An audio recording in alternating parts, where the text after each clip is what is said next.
안녕하세요. 라디오처럼 듣는 세계적인 운동 정보입니다. 수만 편의 논문을 AI와 분석하고 대신 읽어드립니다. 이제 매일 운동하면서 편하게 듣기만 하세요. 크레아틴, 이거 정말 효과가 있는 걸까요? 아니면 신장이나 탈모에 안 좋다는 말처럼 그냥 위험하기만 한 걸까요? 오늘 이 크레아틴에 대한 과학적인 사실들만 딱 모아서 명확하게 한번 파헤쳐 보려고 합니다. 검증된 정보들로요. 크레아틴이 우리 몸에서 정확히 어떻게 작용하는지, 또 실제로 어떤 효과를 기대할 수 있는지 명확하게 정리해 드릴 테니까 계속 귀 기울여 주세요. 성장을 위한 노력을 중요도 피라미드 모델로 설명할 수 있는데요. 이 모델에서 보충제는 가장 꼭대기, 그러니까 제일 나중에 생각할 부분이죠. 실제로 결과의 85%에서 90%는 칼로리 섭취, 영양소 균형, 꾸준한 훈련 같은 기본에서 옵니다. 반면 영양소 타이밍이나 보충제는 나머지 10%에서 15% 정도의 추가적인 이점을 주는 역할이고요. 이 구조를 이해하는 게 정말 중요해요. 많은 분들이 이런 기본을 소홀히 하고 보충제에 먼저 관심을 갖는 그 실수를 하기 쉬운데요. 하지만 크레아틴 같은 보충제는 절대 마법의 약이 아니에요. 그 95% 기반이 탄탄할 때 의미 있는 효과를 더해주는 보조 도구인 거죠. 그 기반의 첫 번째 기둥은 바로 가장 핵심적인 자극인 지능적인 저항 훈련입니다. 근육 성장이나 근력 증가는 결국 훈련이라는 특정 자극에 대한 우리 몸의 적응 반응이거든요. 이 자극이 없으면 어떤 보충제도 효과를 낼 수가 없어요. 두 번째 기둥은 영양입니다. 여기서 가장 중요한 것은 총 칼로리, 즉 에너지 균형이에요. 근육이라는 새로운 조직을 만들려면 에너지가 필요하니까 소모하는 것보다 조금 더 먹는 약간의 칼로리 잉여 상태를 유지하는 게 중요합니다. 그리고 나서 중요한 것이 단백질 섭취입니다. 이렇게 훈련과 영양이라는 95%의 기반이 어느 정도 갖춰졌을 때 드디어 5% 보너스인 크레아틴을 이야기할 수 있습니다. 크레아틴은 탄탄한 기반 위에 추가될 때 측정 가능한 이점을 제공해요. 운동선수가 더 강하게, 더 많은 훈련량을 소화할 수 있도록 돕는 거죠. 결국 잘 짜인 훈련, 그리고 영양 프로그램의 효과를 더 끌어올려주는 건데요. 핵심은 크레아틴 자체가 근육을 만드는 게 아니라 훈련 자극의 질을 높여준다는 점입니다. 더 높은 질의 훈련, 예를 들어 반복 횟수를 더하거나 세트를 더하는 것이 몸에 더 큰 적응 신호를 보내는 거죠. 이 95-5 원칙은 다른 보충제와 비교하면 더 명확해집니다. 예를 들어서 BCAA랑 비교를 해볼까요? BCAA도 물론 근단백질 합성에 필요한 그 아미노산이죠. 하지만 우리가 유청단백질이나 고기, 생선 같은 걸로 하루 단백질 권장량, 즉 체중 1kg당 1.4에서 2.0g을 채우고 있다면 이미 BCAA는 충분히 섭취하고 있을 가능성이 높아요. 그래서 추가적인 BCAA 보충은 중복 투자거나 비용 효율적이지 않을 수 있죠. 근데 크레아틴은 좀 달라요. 음식만으로는 운동 능력 향상에 필요한 양을 섭취하기가 어렵습니다. 소고기 한 근, 약 한 450g 정도에도 크레아틴은 1에서 2g 정도밖에 없어요. 보충제로 근육 안에 그 인산 크레아틴 저장량을 의도적으로 높이는 건 식단만으로는 달성하기 어려운 독특한 생리적 이점을 줍니다. 비용 면에서도 크레아틴 모노하이드레이트는 효과가 확실히 입증된 것에 비하면 아주 저렴한 편이고요. 결론적으로 크레아틴의 효과는 전적으로 그 95% 기반에 달려있다고 할 수 있습니다. 훈련이라는 자극, 영양이라는 재료, 이 둘 중 하나라도 부족하면 크레아틴이 효과를 낼 메커니즘 자체가 제대로 작동하기 어려워요. 없는 신호를 증폭할 수는 없으니까요. 그래서 크레아틴 섭취를 고민하기 전에 내가 기본적인 훈련 그리고 영양 목표를 꾸준히 지키고 있는지 먼저 점검해 봐야 됩니다. 예를 들어서 주 2회에서 3회 꾸준히 저항 훈련을 하고 있는지, 매일 목표 단백질량은 채우고 있는지 같은 것들이 실질적인 준비 상태 점검인 셈이죠. 성장의 95%를 차지하는 훈련 그리고 영양의 기반 위에 크레아틴이 어떻게 5%의 보너스로 작용하는지 알아봤는데요. 이번에는 크레아틴이 우리 몸속에서 구체적으로 어떻게 작용하는지 그 과학적 메커니즘을 자세히 들여다보겠습니다. 크레아틴은 근육 안에 있는 인산 크레아틴, PCR 농도를 20에서 40%까지도 높여주는데요. 이게 중요합니다.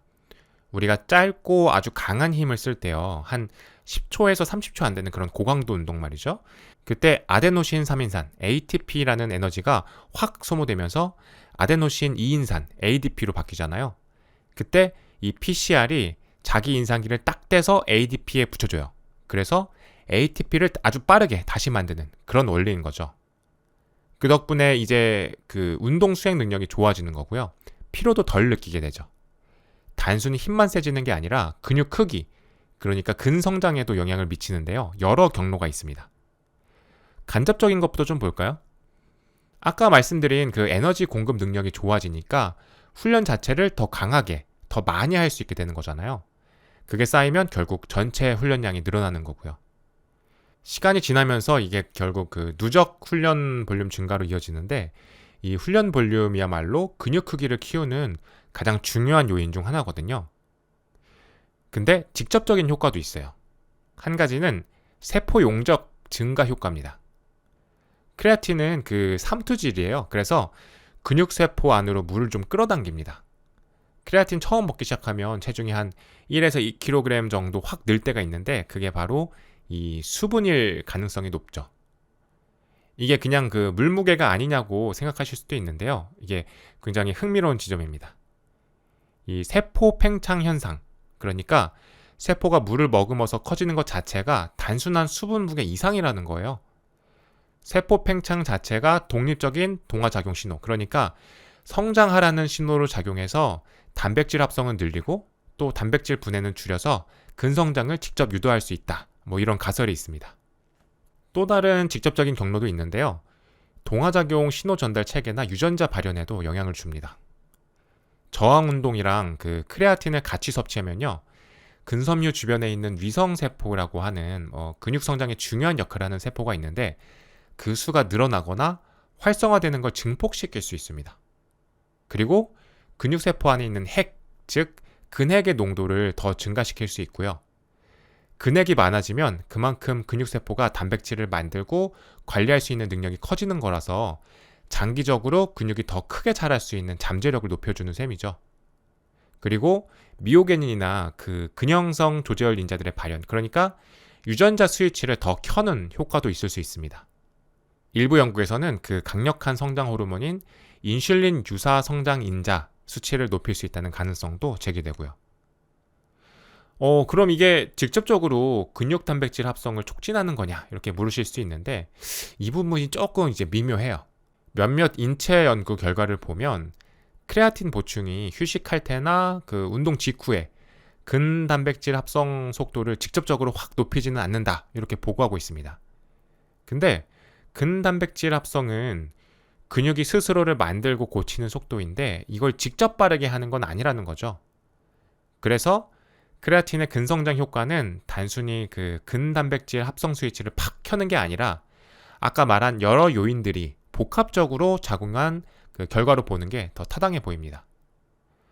운동 수행 능력을 높여서 더 강한 성장 신호, 즉 훈련 자극을 만들어내고요. 동시에 세포 팽창이나 위성세포 활성화 같은 걸 통해서 그 신호에 우리 몸이 더 잘 반응하도록 성장 환경을 개선하는 거죠. 이 둘의 시너지 효과라고 볼 수 있습니다. 그래서 꾸준히 섭취하는 게 중요하고요. 지금까지는 주로 근육에 대한 얘기를 했는데, 크레아틴이 뇌 기능에도 영향을 준다고 해요. 뇌도 근육처럼 에너지가 급격하게 필요할 때 ATP PCR 시스템을 씁니다. 실제로 우리 몸 전체 크레아틴의 한 5% 정도는 뇌에 저장되어 있거든요. 그래서 여러 연구들을 종합한 메타 분석 같은 걸 보면요. 크레아틴 보충이 인지 기능, 특히 그 기억력이나 정보를 처리하는 속도 있죠.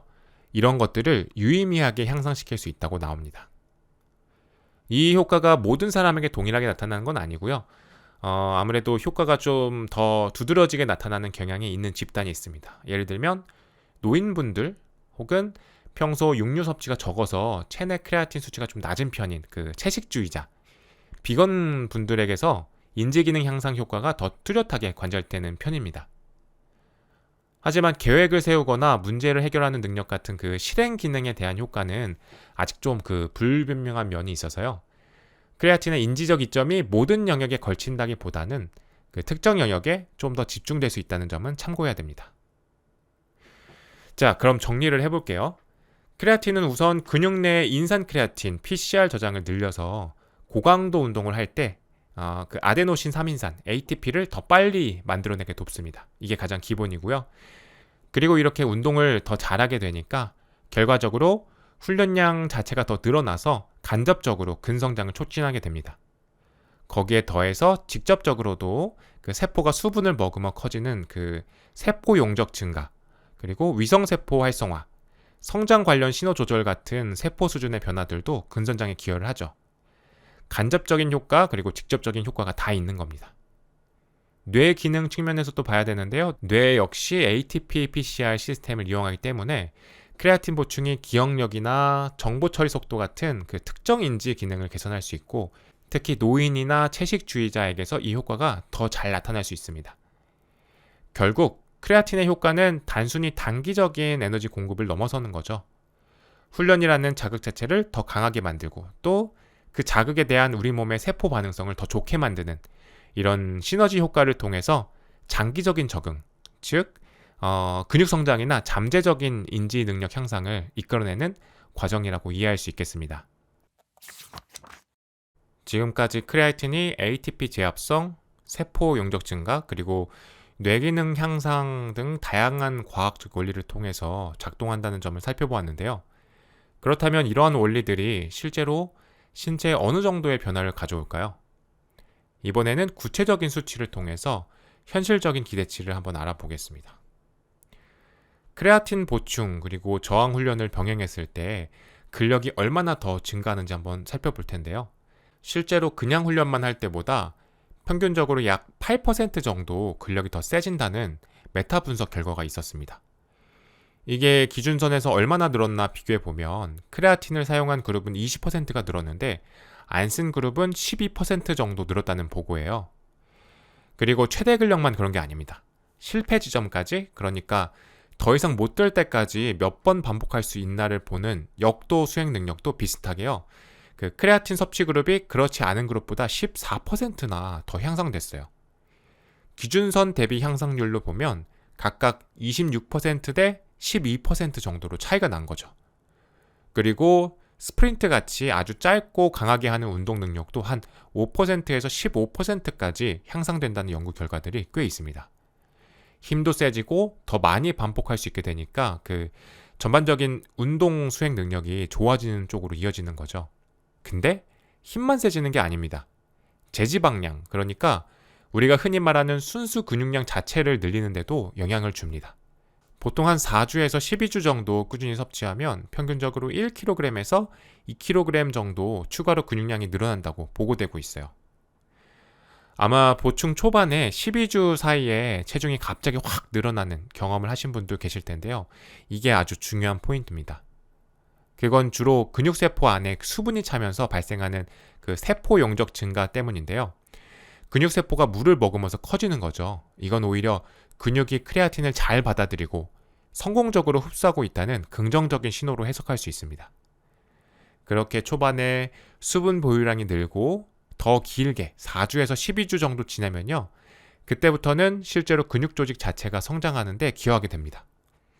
예를 들어 노인분들을 대상으로 한 메타 분석 연구에서는 크레아틴을 섭취한 그룹이 그렇지 않은 그룹보다 평균적으로 1.37g의 제지방량이 늘어난 게 확인됐어요. 상당한 결과죠. 그리고 그냥 추정치가 아니라 영상 연구를 통해서 근육 두께가 실제로 더 두꺼워지는 것도 관찰이 됐고요. 따라서 초반에 수분 때문에 체중이 느는 것과 장기적으로 실제 근육 조직이 늘어나는 것은 다른 기전으로 일어나는 현상으로 구분해서 생각해야 합니다. 하지만 이런 효과가 모든 사람에게 다 똑같이 나타나는 건 아닙니다. 개인차가 분명히 존재하는데요. 이걸 보통 반응자와 비반응자로 나누기도 하는데 사실 딱 잘라 나뉘기보다는 스펙트럼에 가깝다고 보는 게 맞아요. 이렇게 차이가 나는 가장 중요한 요인은 원래 근육에 저장되어 있던 크레아틴의 양, 즉 기저 수치입니다. 이 시작점의 저장량이 낮을수록 보충했을 때 효과가 더 크게 나타나는 경향이 있어요. 예를 들어서 평소 육류 섭취가 적은 채식 위주 식단을 하시는 분들은 보충했을 때 반응이 더 뚜렷하게 나타날 수 있는 거죠. 다른 요인들도 생각해 볼 수 있는데요. 근섬유 유형 같은 것도 영향을 줄 수 있어요. 속근 근섬유의 비율이 높은 사람일수록 크레아틴을 흡수하고 활용하는 능력이 더 좋아서 반응이 더 좋을 수 있다는 가설이 있고요. 또 원래 근육량 자체가 많은 사람일수록 저장할 수 있는 총 용량, 즉 창고 크기 자체가 더 클 수도 있죠. 그래서 혹시 효과가 없는 것 같다고 느끼는 경우에는 보충제 자체의 실패라기보다는 개인의 근육 내 크레아틴 저장량이 이미 최적 수준에 가까웠을 가능성을 생각해 볼 수 있어요.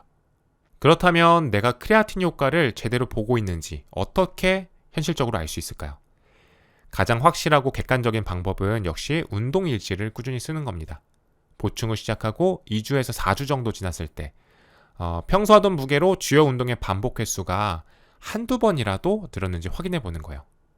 아니면 총 운동량, 즉 볼륨이 눈에 띄게 늘었는지 보는 것도 아주 중요하고요.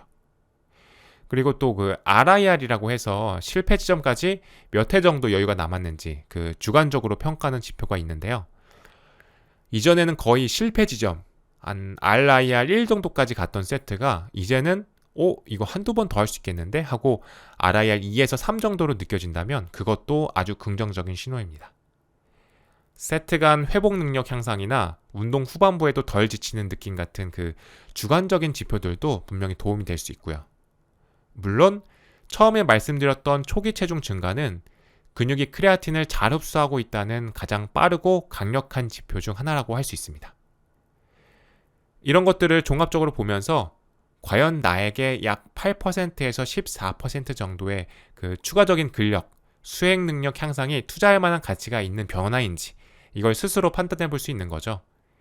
그리고 왜 기저 수치가 낮은 채식주의자들에게 크레아틴이 더 매력적인 선택지가 될 수 있는지도 이런 맥락에서 설명이 가능하고요. 정리하자면 크레아틴은 처음 12주 사이에 세포 내 수분 보유량 증가로 체중 증가를 보일 수 있고 장기적으로 4주에서 12주 정도 꾸준히 섭취하고 운동하면 1에서 2kg 정도의 추가적인 그 제지방량, 즉 실제 근육 조직 증가에도 기여할 수 있습니다. 효과가 있는지는 운동 일지를 통해서 반복수 혹은 총 운동량, RIR 변화 같은 객관적인 지표와 함께 그 초기 체중 변화 등을 통해서 스스로 평가하고 판단해 볼 수 있습니다. 크레아틴이 근력 그리고 근육량을 추가로 증가시킬 수 있다는 사실과 함께 개인별 효과 차이가 나타나는 이유에 대해서도 이야기 나눴는데요. 이제 이 모든 과학적 지식을 바탕으로 가장 안전하고 효과적으로 크레아틴을 섭취하는 방법에 대한 실용적인 가이드를 살펴보겠습니다. 크레아틴 섭취를 생각하실 때 가장 먼저 어떤 형태를 골라야 하나 고민하실 텐데요. 현재까지 나온 압도적인 연구 결과들은 그 크레아틴 모노하이드레이트의 효능을 명확하게 보여줍니다. 근육 안에 크레아틴 저장량을 실제로 늘리고 또 운동 수행 능력 향상 효과가 굉장히 일관되게 나타나고 있죠. 흡수해서 우리 몸이 쓰는 비율, 즉 생체 이용률도 상당히 높습니다. 그러면 크레아틴 염산염이나 크레아틴 에틸에스터 같은 다른 형태들은 어떨까요?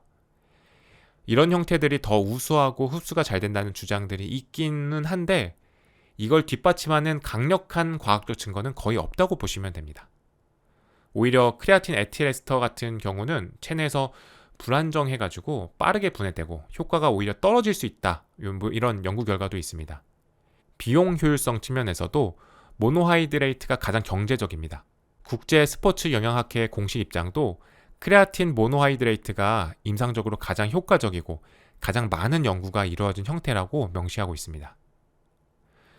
자, 그럼 가장 검증된 모노하이드레이트를 어떻게 먹는 게 좋을까요? 섭취 방법은 크게 두 가지로 나눠볼 수 있어요. 첫 번째가 로딩 단계인데 처음 5일에서 7일 정도 체중 1kg당 약 0.3g 정도를 섭취하는 겁니다. 보통 하루 총량으로 치면 20에서 25g 정도인데 이걸 4-5번 정도 나눠서 먹는 거죠. 이렇게 하면 근육을 빠르게 크레아틴으로 채울 수 있습니다. 그 후에는 하루 3에서 5g 정도의 유지 용량으로 바꿔서 꾸준히 섭취하는 거고요. 이게 효과를 가장 빨리 보는 방법입니다. 두 번째 방법은 로딩 단계 없이 처음부터 하루 3에서 5g의 유지 용량만 꾸준히 섭취하는 겁니다. 이렇게 해도 한 3주에서 4주 정도 지나면 근육 내 크레아틴은 충분히 포화 상태에 도달합니다. 중요한 점은 최종적인 근육 내 크레아틴 포화 수준은 두 방법이 동일하다는 거예요. 로딩은 효과가 빠르다는 장점이 있는데 일부 사람들한테는 약간의 그 위장 불편감을 유발할 수도 있습니다. 결국 선택의 문제인 거죠. 빨리 효과를 보고 싶으면 로딩, 편의성이나 그 꾸준함을 더 중요하게 생각한다면 그냥 매일 한 3에서 5g을 섭취하는 방법이 좋습니다. 대부분의 사람들에게는 사실 매일 3에서 5g 꾸준히 먹는 게 더 간편하고 지속하기 쉽습니다. 탄수화물이나 단백질이랑 같이 섭취하면 흡수율이 더 높아진다 이런 얘기도 있는데요. 실제로 그런 연구들이 있습니다. 탄수화물이나 단백질의 그 인슐린 분비를 촉진하고 이 인슐린이 크레아틴의 근육세포 흡수를 도울 수 있기 때문인데요. 그래서 흡수율 자체는 약간 높아질 수 있는데 이게 반드시 운동 성능 향상 효과 자체를 더 크게 만든다고 단정하기는 조금 어렵습니다. 다음은 섭취 타이밍 문제인데요. 운동 전후 언제가 더 좋을까요? 이것도 논란이 좀 있는 부분인데요. 일부 연구에서는 운동 후에 섭취하는 게 제지방량, 즉 근육량 증가에 아주 약간 더 유리할 수 있다라는 결과가 나오기도 했습니다. 운동 직후에는 근육으로 가는 그 혈류량이 늘어나고 크레아틴을 세포 안으로 옮기는 그 수송체의 활동이 활발해져서 흡수가 더 잘 될 수 있다라는 가설에 기반한 거죠. 하지만 과학계의 전반적인 결론은 특정 시간대에 맞춰 먹는 것보다는 매일 꾸준히 섭취해서 근육 내 크레아틴 농도를 높게 유지하는 것이 훨씬 더 중요하다는 겁니다. 국제 스포츠 영양학회에서도 이 부분을 강조하고 있고요. 타이밍에서 얻을 수 있는 잠재적인 이점은 규칙적인 섭취로 그 근육을 포화 상태로 유지하는 것의 중요성에 비하면 정말 미미합니다. 따라서 여러분이 가장 꾸준히 챙겨 먹을 수 있는 가장 편한 시간에 드시는 것이 사실상 최선의 전략입니다. 굳이 최적화를 원한다면 보통 운동 후에 탄수화물과 단백질을 포함한 식사를 하게 되니까 그때 같이 섭취하는 것이 합리적인 선택이 될 수는 있겠습니다. 자, 이제 많은 분들이 걱정하시는 그 안전성 문제로 한번 넘어가 볼 텐데요. 가장 흔한 걱정 중 하나가 바로 크레아틴이 신장에 무리를 준다 이런 얘기인데요. 이건 정말 흔한 오해입니다. 크레아틴을 먹으면 그 혈액 검사에서 크레아티닌 수치가 올라가는 경우가 있는데 이것 때문에 신장이 나빠진다고 오해하는 거죠. 크레아티닌은 크레아틴이 사용되고 남은 정상적인 대사 부산물 뿐이고요. 크레아틴 섭취량이 늘면 당연히 그 부산물인 크레아티닌 생성량도 늘어서 혈중 수치가 올라갈 수 있는데 이게 신장 기능 저하를 의미하는 건 아닙니다. 건강한 성인을 대상으로 한 수많은 연구, 심지어 최대 5년 동안 하루에 30g이라는 꽤 높은 용량을 섭취시킨 장기 연구에서도 신장 기능에 부정적인 영향을 미쳤다는 결과는 발견되지 않았습니다. 물론 기존에 이미 심각한 신장 질환을 가지고 계신 분들이라면 당연히 섭취 전에 전문가와 상담을 하셔야 됩니다. 신장 문제와 더불어서 또 하나의 큰 걱정거리가 바로 탈모인데요. 그 크레아틴을 먹으면 머리가 빠진다. 이 이야기에 대해 한번 말씀드려 볼게요. 이 우려는 그 2009년에 나온 한 연구에서 시작됐는데요. 그 연구에서 크레아틴을 섭취한 그룹이 디하이드로 테스토스테론, DHT라는 호르몬 수치가 약간 증가했다는 결과가 나왔거든요. DH가 남성형 탈모에 관여하는 호르몬으로 알려져 있는데요. 그런데 중요한 건 그 연구에서는 참가자들의 실제 탈모 여부를 측정한 게 아니에요. 그냥 DHT 수치만 봤고 그 증가했다는 DHT 수치도 여전히 정상 범위 안에 있었습니다. 결정적으로 가장 최근인 2024년에 발표된 직접적인 연구가 있었는데요. 이 연구에서는 크레아틴 섭취 그룹과 그 위약 그룹 간의 DHT 수치 변화, 그리고 모발 개수, 굵기 같은 그 실제 모발 성장 지표에서 아무런 차이가 없다는 걸 확인했습니다. 현재까지의 과학적 증거들을 종합해 볼 때 크레아틴 섭취 그리고 탈모 발생 사이에 인과관계가 있다는 걸 뒷받침할 근거는 없다고 볼 수 있겠습니다. 다음으로 탈수나 근육 경련을 유발한다는 오해는 어떤지 한번 살펴볼 텐데요. 이것도 사실과는 다릅니다. 연구 결과들을 보면 오히려 그 반대에 가까운데요. 크레아틴은 작용 기전상 그 근육세포 안으로 수분을 끌어들이는 효과가 있어요. 그래서 세포 내 수분 함량을 높여서 결과적으로는 몸의 전반적인 수분 상태를 개선하는 데 도움을 줄 수 있습니다. 특히 더운 환경에서 운동할 때 크레아틴을 섭취한 그룹에서 근육 경련이나 탈수 발생률이 오히려 감소했다는 연구 결과들이 꽤 있습니다. 마지막으로 체중 증가 문제인데요. 크레아틴을 먹으면 살이 찌는데 그게 다 수분 무게다 이런 말이 있죠. 이건 반은 맞고 반은 틀린 얘기입니다. 크레아틴 섭취를 시작하면 초기 며칠에서 한 몇 주 사이에 체중이 1에서 2kg 정도 증가하는 경우가 많은데요. 이건 주로 근육세포 내에 그 수분 보유량이 늘어나기 때문입니다. 하지만 이건 세포 용적이 커지는 거라 오히려 긍정적인 현상으로 볼 수 있습니다. 중요한 건 장기적인 관점인데요. 크레아틴을 꾸준히 섭취하면서 운동을 병행했을 때 나타나는 그 장기적인 체중 증가는 단순히 수분 증가 때문만이 아닙니다. 크레아틴으로 인해서 운동 수행 능력이 향상되고 더 강도 높은 훈련이 가능해지고 회복도 빨라지면서 결과적으로는 실제 근육량, 즉 제지방량이 증가하는 것이 주된 요인입니다. 그러니까 초기에는 수분 증가가 맞지만 장기적으로는 진짜 근육이 느는 거죠. 운동 정보 너무 많고 복잡하셨죠? 저희가 믿음직한 운동 나침반이 되어 핵심만 정확히 짚어드리겠습니다. 운동하며 똑똑해지는 경험. 구독 버튼으로 지금 바로 시작해보세요. 어떤 주제가 궁금한지 댓글로 알려주시면 저희가 대신 분석하겠습니다. 지금까지 라디오처럼 듣는 세계적인 운동 정보였습니다.